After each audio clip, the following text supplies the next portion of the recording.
د کندهار په اطلاعات او فرهنګ ریاست کې د افغانستان د اسلامي امارت ویان ذبیح الله مجاهد په مشرۍ د اسلام پاله مبارزینو ترمنځ غونډه ترسره شوه.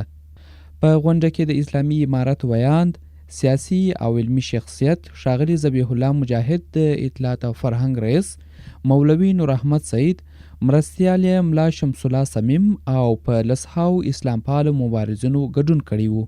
په پیل کې د کندهار د اطلاعات او فرهنګ رئیس مولوي نور احمد سعید د ناستې پر موخو خبرې وکړې او زیاته کړه چې دا ناسته د اسلام پاله مبارزینو ترمنځ د همغږۍ ډیرولو، له یو او بل سره د همکارۍ کولو او همداراز د مبارزې په برخه کې د ستونزو د لیرې کولو په خاطر جوړه شوې ده. وروسته د افغانستان اسلامي امارت ویان ذبیح الله مجاهد د اسلام پاله مبارزینو سره د افغانستان د اسلامي امارت د پالیسۍ اړوند بحث وکړي. نوموړي ټولې هغه مادې په ډاګه کړې چې د افغانستان د اسلامي امارت د پالیسۍ مهمه برخه جوړوي او تطبیق یې نه یوازې د مبارزینو بلکې د ټولو لپاره اړین دي.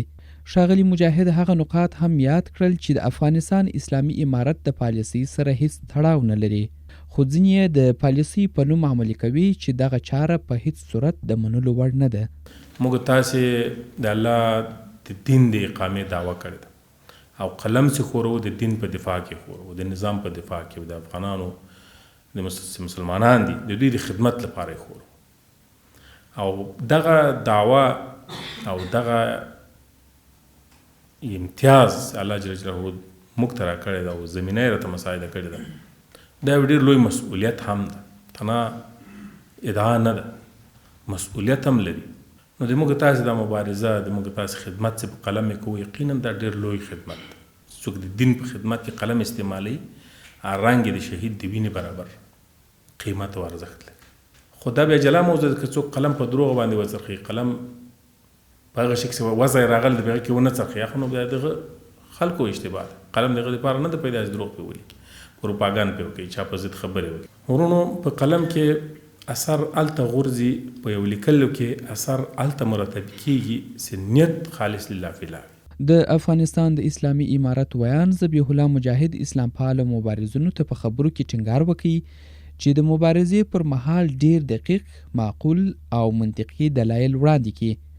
هیڅکله چاته سپک الفاظ مه کاروئ، د مخالفو کسانو جوابونه په نرمه لهجه ورکړئ، د افاحاتو او درواغ ویلو په مقابل کې کره او اصلي معلومات وړاندې کړئ.